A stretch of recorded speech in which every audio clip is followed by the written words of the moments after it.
जेठानी जी, आप मेरी सास बनने की कोशिश मत कीजिए। मेरा भी दर्जा इस घर में वही है जो आपका है। बेवजह आपको मुझे समझाने की और बीच में टांग अड़ाने की जरूरत नहीं है। मेघना ने एक तरीके से संजना को सुनाते हुए कहा, जो सबके बीच बैठकर उसके काम में मीन मेख निकाल रही थी। अचानक मेघना के मुंह से ये सब सुनकर संजना चिढ़ गई और सबके सामने ही बोली, ये लो भाई, आजकल तो देवरानी को समझाने का जमाना ही नहीं है। बड़ों का बिल्कुल सम्मान नहीं करती। कोई उनकी कमी बताए तो इन्हें यह सब टांग अड़ाना लगता है।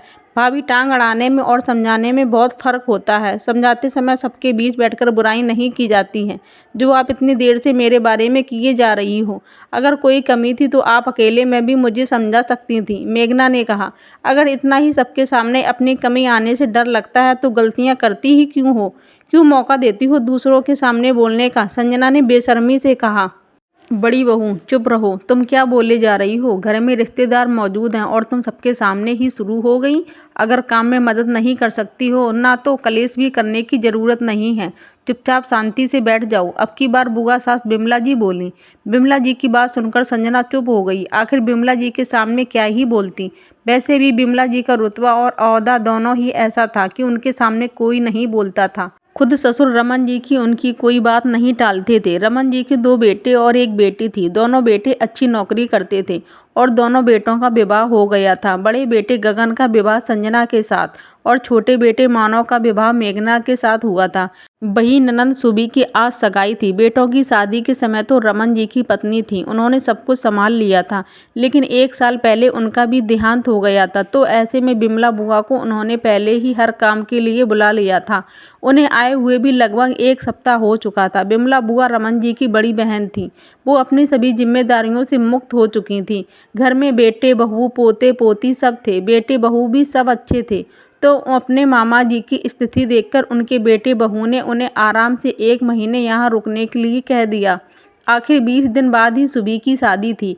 बिमला बुआ भी अपनी भाभी की देहांत के बाद यहाँ आई थी, इसलिए कमर कसकर सारे काम संभाल रही थीं। वो कोई कमी नहीं रखना चाहती थी, पर इस 1 सप्ताह में ही उन्होंने एक बात जरूर नोटिस की थी कि बड़ी बहू संजना छोटी बहू मेघना पर कुछ ज़रूरत से ज़्यादा ही हुक्म में चला रही थी, जैसे वो ही मेघना की सास हो। संजना शुरू से ही कामचोर और मुंहफट थी, पर सास के डर से वो चुप तो रहती थी। जब 1 साल पहले संजना और मेघना की सास की मृत्यु हुई तो एक तरीके से वो आज़ाद ही हुई थी।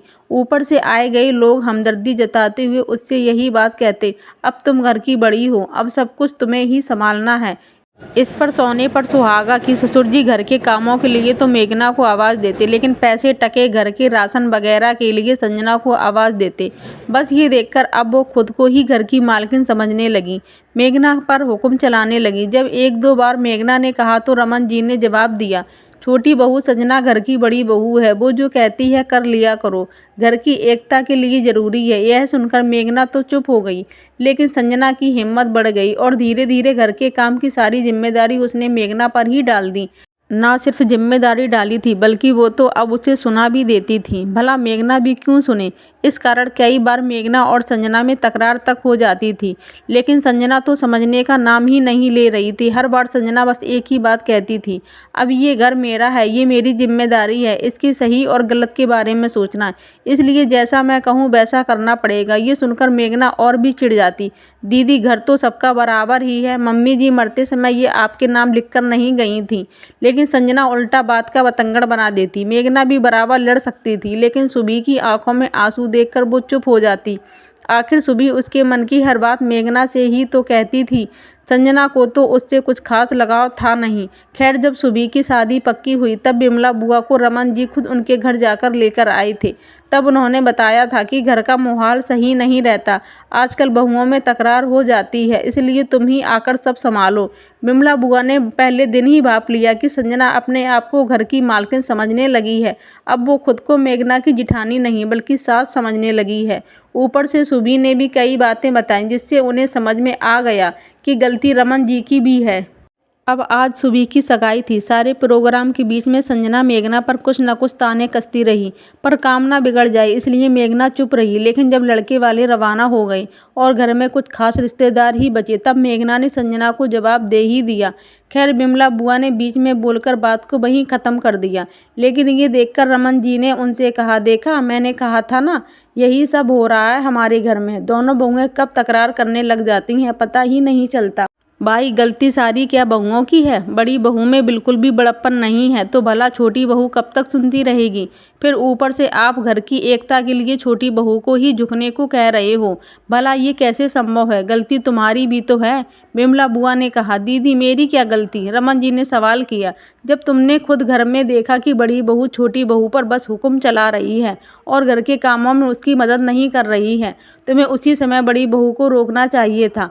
पर तुमने क्या किया? छोटी बहू घर की एकता के लिए तुम चुप रहो।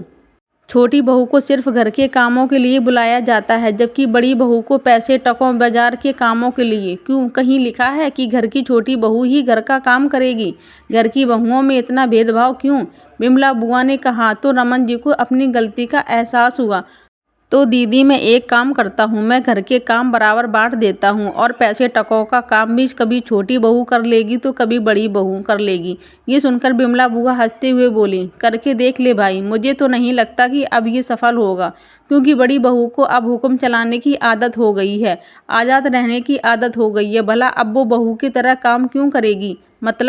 मतलब इलाज तो समय पर ही किया जाता है, तभी सार्थक होता है। इतने लंबा समय लेकर के इलाज करोगे ना तो वो सफल नहीं होगा। सुबह की शादी हो जाने दें, उसके बाद दोनों को अपनी अपनी जिम्मेदारी खुद उठाने दो। साथ रहकर परिवार खंडित हो, उससे अलग रहकर परिवार एक साथ रहे, वो बेहतर है। खैर, रमन जी को बिमला बुआ की बात तो समझ में आ गई, पर फिर भी सुबह की शादी के बाद एक बार उन्होंने घर के काम दोनों में बराबर बांटने की कोशिश की। लेकिन संजना ने 1-2 दिन तो जैसे तैसे रो धोकर काम किया, पर उसके बाद वो लड़ पड़ी। घर का माहौल अब बहुत ज़्यादा ही खराब हो गया, तो रमन जी ने दोनों को अलग अलग कर दिया, जबकि वो खुद मेघना के साथ ही रहे।